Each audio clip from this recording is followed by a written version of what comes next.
Kapag registered po natin, papakita ko po sa inyo mamaya. So, dito nakalagay is unregistered po. Papakita ko po sa inyo mamaya kung paano kabilis mag-register dito ng ating mga Globe at TM SIM cards. So, yung mga asterisk red po, yung mga red po sa taas, mandatory or required po yan na fill upan. Nakalagay na registration submitted. Ayan. So, within the 24 hours, ma-validate na po nila yung ating registration po. Registered na po siya. O, diba? So, hindi ko na nag-antay ng 24 hours. So, yun. Registered na po ako. O, diba? So, ganun lang kadali. So, hello kaibigan. Ayan. So, welcome back to my channel. Welcome back kaibigan. Ayan. So, in this video, is tuturuan ko naman kayo kung paano nga ba mag-register ng ating mga TM SIM card. Ayan. So, napakadali lang yan gawin kaibigan kung paano nga ba mag-register. So, yan yung tanong sa atin sa comment section below ng ating mga kaibigan. Kung paano nga ba daw mag-register ng ating mga TM SIM card. So, ganito lang kadali kaibigan. Wala kayo hirap. So, ito na. Tuturuan ko na kayo. Okay, so, hindi ko na papatagalin. Baka mainip na naman kayo. So, ito na kaibigan. Tuturuan ko na kayo kung paano nga ba i-register yung ating mga TM. Yung mga bagong biling TM SIM card. Okay?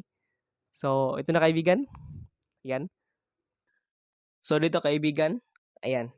So, dito lang po tayo. Open lang po natin ang ating Globe One app account. So, nagtatanong po kayo kung bakit dito ako sa Globe One app account nag-register ng aking TM dahil mas madali kasi dito at alam nyo na walang kuskus balungos. Ayan. So, dito kapag registered po natin, papakita ko po sa inyo mamaya. So, dito nakalagay is unregistered po. Papakita ko po sa inyo mamaya kung paano kabilis mag-register dito ng ating mga Globe at TM SIM card sa ating Globe One app account kaysa doon sa website. So, dito, tap lang po natin itong ating registered your SIM card kasi dito tayo mag-register ng ating mga SIM card na bagong bili. Okay? So, napakadali lang talaga dito. Papakita ko po sa inyo mamaya kung paano kabilis. Okay, so tap lang po natin yung registered.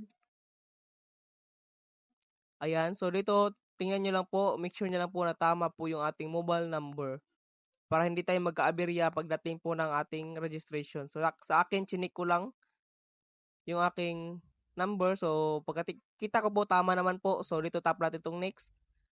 Kapag tama po yung ating mobile number. Okay, so dito po, may verification agad. So accept lang po natin tong terms and condition po nila, privacy. Then, antayin lang po natin yung ating 6-digit code na dadating po sa ating mga number. Okay, so within the 5 minutes lang po yan. Kaya antayin lang po natin. So sa akin kasi medyo matagal-tagal. So ito na siya, dumating na siya. Fast forward ko na lang po. At lagay ko lang po dito yung aking PIN or code po. Okay, so dito antayin lang po natin. At ito na nga po siya. Ayan, so as you can see, ito na siya, field are required mandatory. So, yung mga asterisk red po, yung mga red po sa taas, mandatory or required po yan na fill upan.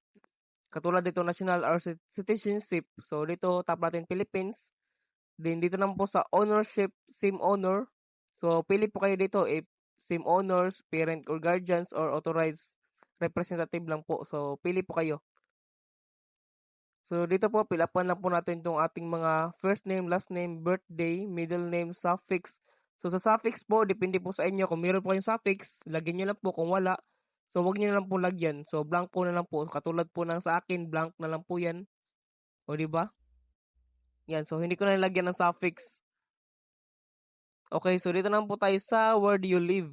So, dito sa where do you live po, lagyan lang po tayo dito ng house number. So, house number po is makita po yan sa ating mga billing po ng ating number. Okay, so tingnan nyo lang po doon sa mga pintuan po natin. So andun po, then fill upan lang po natin to lahat.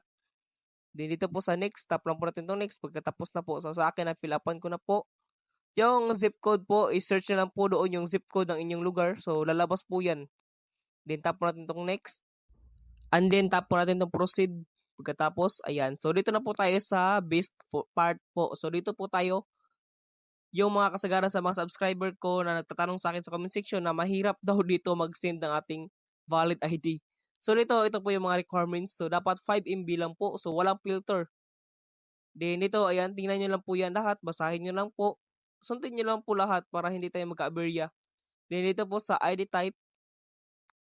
Dito pili po tayo ng kahit anong ID type na meron po tayo dito, ayan. So, dapat take note po kung ano po nakalagay na name po sa ating mga ID. So, dapat same pa rin po sa information na pinill up po natin doon sa unang part po nitong SIM registration, okay? So, dapat hindi po magkaiba para ma-accept po tayo agad. So, dito po sa photo and ID validation, ayan. So, take a photo or upload na lang po tayo dyan.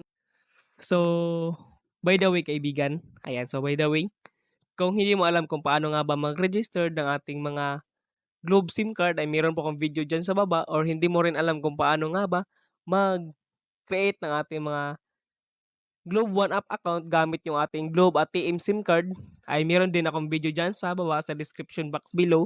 Hanapin mo lang doon at ipipin ko po yung link dyan, okay? So, yun. Continue muna tayo. Papakita ko po sa inyo mamaya.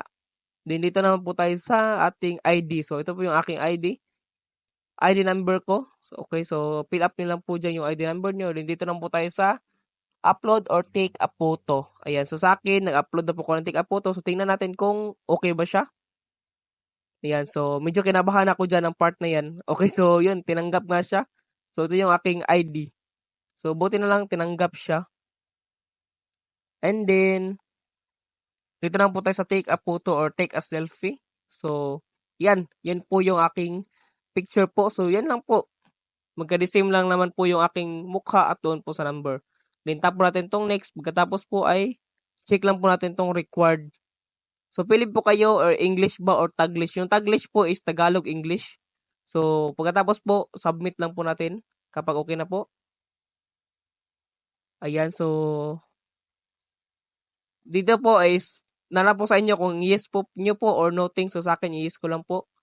Then, ito po yung aking reference code. Ayan. So, dito, nakalagay na registration submitted. Ayan. So, within the 24 hours, ma-validate na po nila yung ating registration po. Okay, so hindi na po natin kailangan mag-antay dito ng 24 hours kapag dito tayo mag-register sa Globe One App account. Okay, so papakita ko po sa inyo kung bakit. So, dito, ayan. Go to home lang po tayo. Ayan, so go to home lang po tayo. So, dito nakalagay po, ayan, refresh lang po muna natin. Baka kasi mag-iba-iba po eh. So, na-refresh ko lang. Ayan, refresh lang po natin. Okay, so antayin lang po natin. So, yan po, nakalagay po dito na registered na po siya. O, diba? So, hindi ko na nag-antay ng 24 hours. So, grabe. Yan po yung usage of January 21, 2025, 10:31 AM. Okay, so yan po yung time na ginamit natin ngayon. So, same po kanina. So, yun, registered na po ako. O, diba? So, ganun lang kadali. Unlike doon sa website ng Globe na medyo matagal talaga siya. At saka, marami kasi akong mga bad experience doon kapag doon ako nag-register ng aking mga SIM card. TM man or Globe. So, ganito lang to kadali, kaibigan. Grabe, register na agad ako. And, yan. So, kung gusto mo to kaibigan, I don't forget to like and subscribe para malaman ko rin kung sino po yung mga natulungan ko dito sa video natin ngayon. Maraming salamat kaibigan sa panonood. So, ganyan lang kadali kaibigan mag-register ng ating SIM card. 'Di ba? Walang kahirap-hirap. Grabe, sobrang dali lang talaga. Ma-access na tayo na rin natin yung mga feature ng ating mga TM dito sa Globe One App account. So, yun, registered na ako. Ni-refresh ko lang yan ng ilang beses. So, yun lang kaibigan. Thank you sa panonood kaibigan. And God bless. So, this is the end of our video kaibigan. Ayan. So, yun. Ganun lang mag-register ng ating mga TM SIM card. So, napakadali at napaka-basic lang po kaibigan. O, di ba? So, walang kahasil-hasil. Ganun lang kadali. Kung meron kayong katanungan or nahihirapan kayo mag-register, just comment down below at gagawan po natin yan ng bagong tutorial. Okay? So, yun lang kaibigan sa video na to. And see you soon to my next video. And thank you sa panonood kaibigan. And God bless.